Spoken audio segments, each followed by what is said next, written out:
De eerste bekende Fries die het ontbaar is deputaire Jonne Wietske de Vries.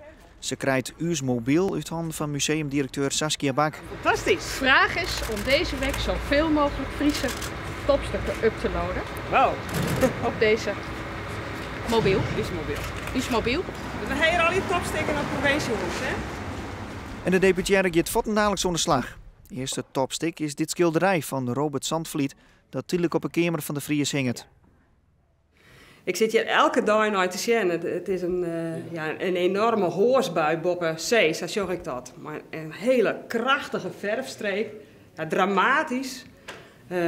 Maar toch lichtpuntjes.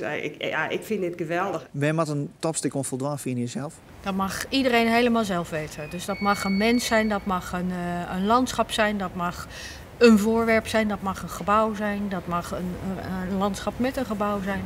Dat mag iedereen helemaal zelf weten. Zo, hier ben ik bij een topstuk, vind ik.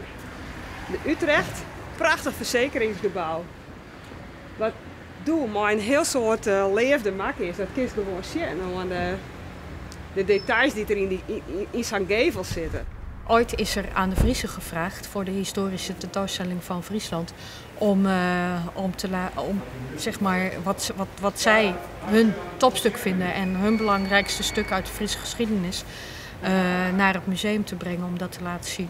Nou, nu doen we dat eigenlijk op een hele moderne manier. Na de deputaire gaat U's mobiel naar jongeres Elske de Wal.